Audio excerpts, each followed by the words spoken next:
नमस्कार दोस्तों, स्वागत है आपका आपके अपने YouTube चैनल अपने हिंदी में।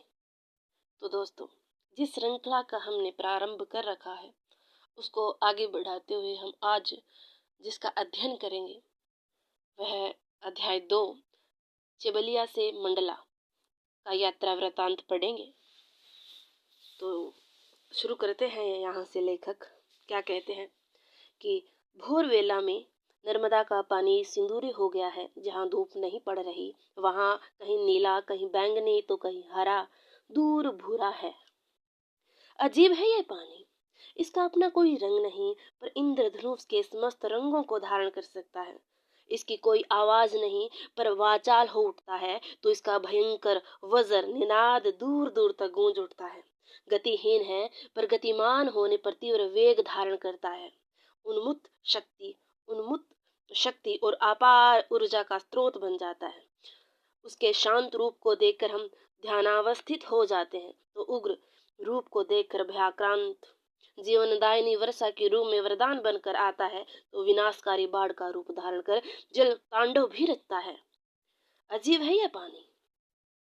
यहाँ पर लेखक पानी के संदर्भ में बहुत ही शानदार टिप्पणी लिखते हैं। आगे क्या है?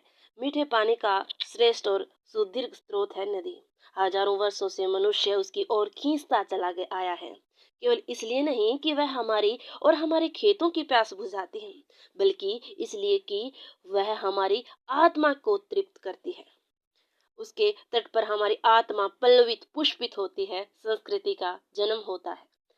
संसार की सभी प्रमुख संस्कृतियों का जन्म नदियों की कोख से हुआ है। सही कहा। आगे क्या है? कहा कि भारतीय संस्कृति गंगा की देन है, पर एक बात है, श्रेष्ठ गंगा है लेकिन ज्येष्ठ नर्मदा है।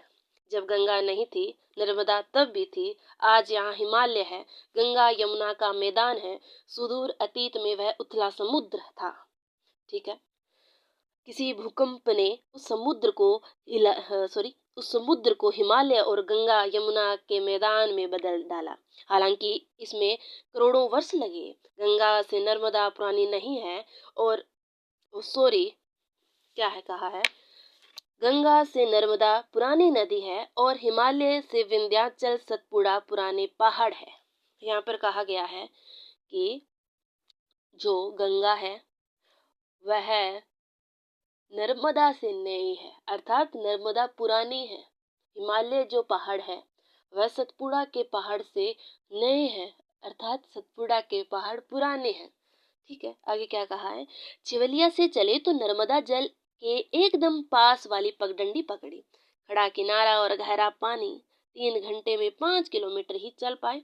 सोचा इस कछुआ चाल से तो बीच बियावान में ही रात हो जाएगी, इसलिए ऊपर की पगडंडी पर आ गए।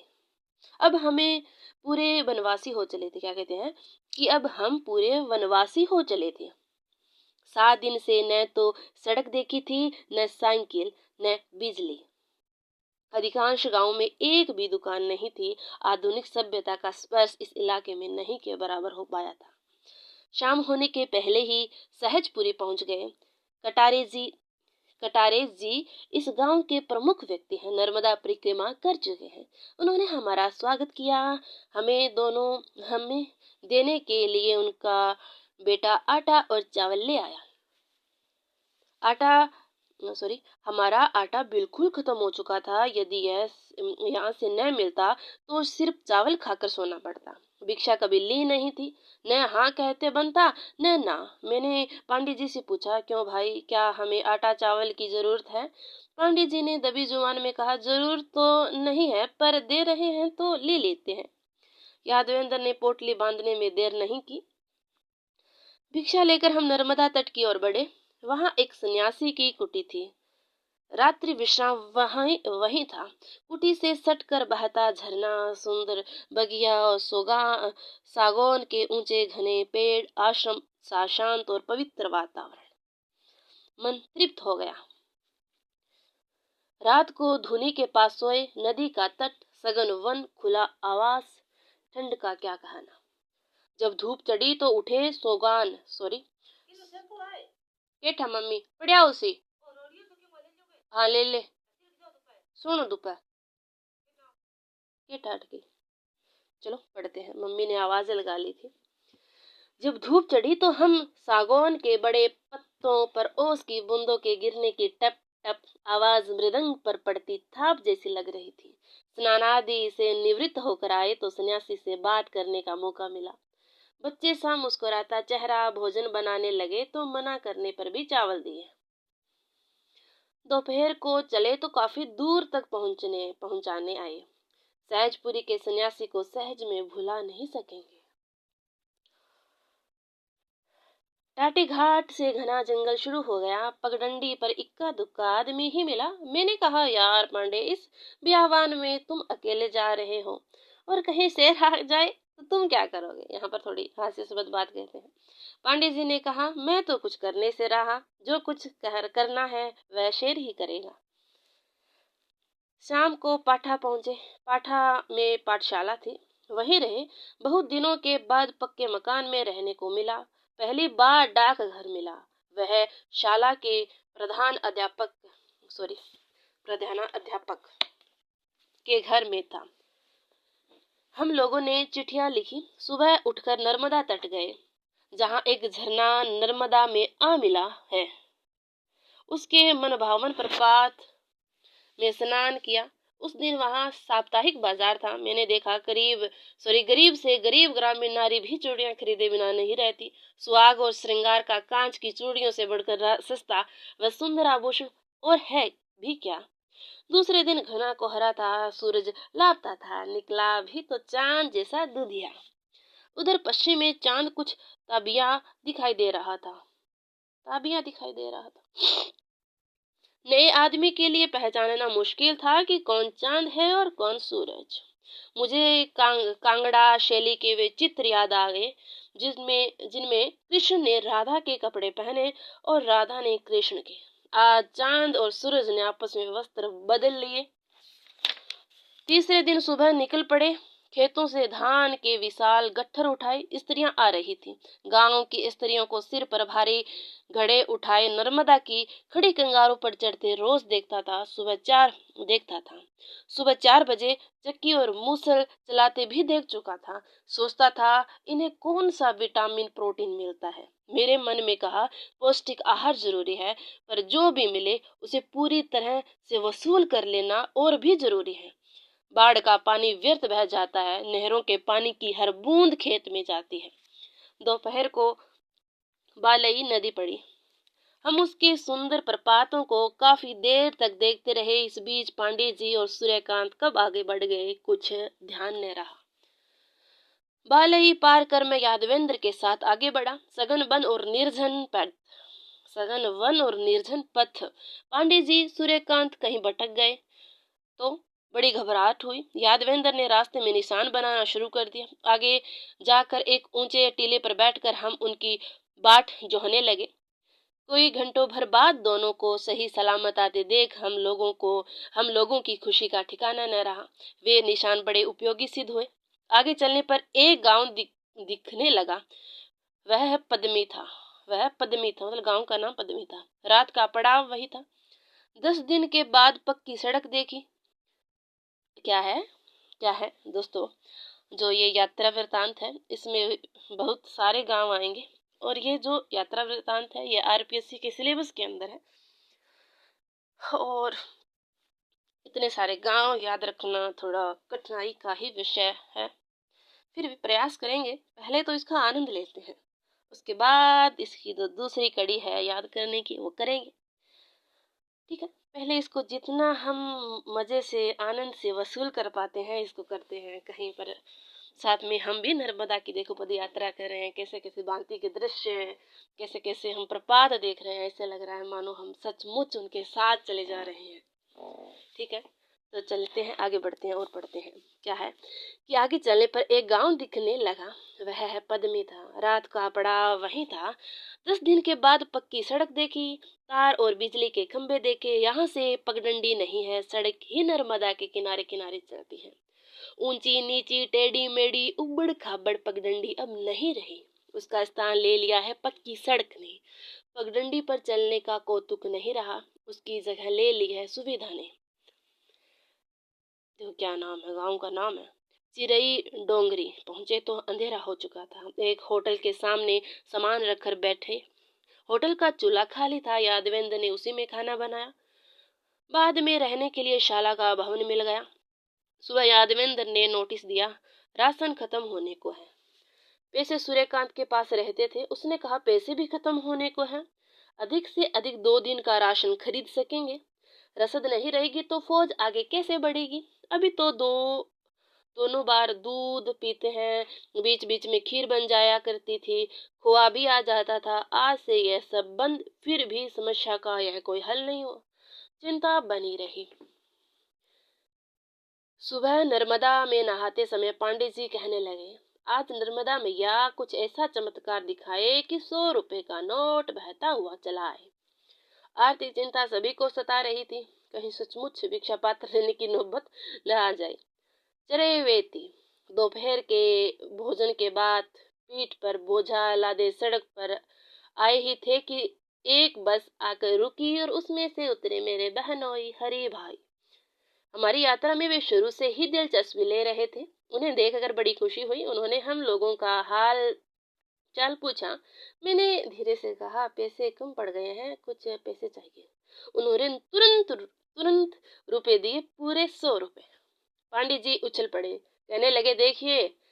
नर्मदा जी ने हमारी गुहार सुन ली। चिंता दूर हो गई। रास्ते में गर्म पानी का कुंड पड़ा, उसमें स्नान किया, आगे बढ़े। रात एक किसान के खेत में बिताई। रात भर नर्मदा का निनाद सुनाई देता रहा। दिन के शोर शराबे में यह ध्वनि डूब जाती है, रात की निर्वता में लहराती है।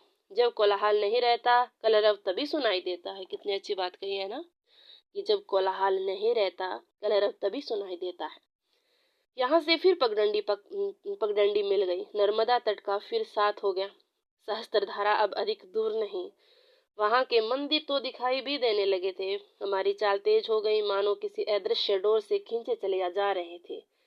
जब हम सहस्त्रधारा के बिल्कुल सामने आ गए, सामने हैं प्रपातों के गुच्छे। देखो कितनी सुंदर है यहाँ पर मन भावक उन्होंने वर्णन किया है। देखना दोस्तों, क्या है कि सामने है प्रपातों के गुच्छे। दूध जैसा सफेद पानी पारिजात के पुष्पों की याद दिलाता है। नदी की डाली पर लगे ये प्रपात नदी के पुष्प ही तो हैं। सहस्त्रधारा क्या पुष्प वाटिका है, सफेद फूलों की प्यारी सी बगिया। हम ठगे से देखते रहे, आंखें आघाती नहीं, कान थकते नहीं, मन भरता नहीं। सहस्त्रधारा की काजल सी काली चट्टानें इतनी सख्त है कि लाखों वर्षों में पानी थोड़ा सा ही तराश पाया है। नर्मदा यहाँ मूर्तिकार बन गई है। चट्टानों में तरह तरह की आकृतियां उकेरी हैं। अमूर्त शिल्पों की विशाल कला वीथी है यहाँ। यह कला लाखों वर्ष पुरानी है, फिर भी इसमें इसे गैलरी ऑफ मॉडर्न आर्ट नाम बड़े मजे से दिया जा सकता है। चलना जरूरी था। मंडला अब भी कोई 6 किलोमीटर दूर था। मंडला में पांडे जी के रिश्तेदार रहते हैं, पाठक जी। उन्हीं के यहाँ गए, बहुत खुश हुए। कहने लगे, अब कहीं नहीं जाना, यहीं रहेंगे। नौकर से कहा, बढ़िया भोजन बनाओ रे, ये जंगल से मोटा झूठा खाकर आ रहे हैं। उस दिन हम लोगों ने क्या खाया। दूसरे दिन सुबह रंगरेज घाट गए। वहां हमने अपनी खंड यात्रा विधिवत समाप्त की। पाठक जी किसी तरह आने नहीं दे रहे थे, लेकिन तीसरे दिन बस पकड़ ही ली। नर्मदा का ऐश्वर्य देखते देखते 8वां पहर मस्ताना माता रहे, 8वां पहर की छाक पीवे। ये कोई उनकी पंक्ति है, उनकी कोई मातृभाषा में है, क्या कहें, वो गीत की पंक्ति है कि 8वां पहर मस्ताना माता रहे, 8वां पहर की छाक पीवे। ये स्थिति हो गई। मन में सुखद, इसमें मुझे नहीं पता, ये अब कह रहे हैं कि स्थिति हो गई, तो या तो कोई कहावत होगी, लोकोक्ति होगी, या कोई गीत की कोई लाइन। मन में सुखद स्मृतियों का अंबार लग गया था। घने कोहरे में लिपटी भरैया खेड़ा की रहस्यमयी नर्मदा, शरद पूर्णिमा की भजन मंडली, सहजपुरी का सन्यासी, ये ना जो यात्रा वृतांत है, ये दूसरा। इसका मोटा मोटा थोड़ा बहुत ये रूपरेखा यहाँ पे अंतिम में थोड़ी स्पष्ट करने का प्रयास करें। देखो मन की सुखद स्मृतियाँ इनको याद आ रही है, जो पहले जो ये चल के आया ना वो याद आ रही है कि मन की सुखद स्मृतियों का अंबार लग गया था। अब क्या क्या क्या अंबार में क्या था कि घने कोहरे में लिपटी बरहिया खेड़ा की रहस्य में नर्मदा, शरद पूर्णिमा की भजन मंडली, सहजपुरी का सन्यासी। ये देखो सहजपुरी के वो कहते हैं ना कि सहजपुरी के सन्यासी को सहज में नहीं बोल सकते, तो वो उसी के बारे में। ठीक है, टाटी घाट का आरण्यक तट, पाठा के बाजार में चूड़ियां पहनती स्त्रियां, सागौन वृक्षों का एकांत निस्तब्ध वन, सहस्त्रधारा की अजस्त्र धाराएं, मंडला के तट। यात्रा थी तो केवल 15 दिनों की, लेकिन इन 15 दिनों में हम माला माल हो गए थे। नर्मदा अपनी रूप रस में अभी भी झिलमिला रही थी। तो दोस्तों, आज जो हमारा अध्याय 2 समाप्त होता है यहीं, और जो आगे वाला है मंडला से छिनगांव, उसका देखते हैं कि अभी अध्ययन करें या आगे करें, देखते हैं कितना बड़ा है। तो दोस्तों बताइए आपको आनंद आ रहा है या नहीं। अगर आप कहोगे तो इसकी पीडीएफ भी मैं साथ साथ चला सकती हूँ, आपकी इच्छा हो तो बता देना। अगर आपको इसकी पीडीएफ चाहिए तो मैं पीडीएफ भी उपलब्ध करा दूंगी।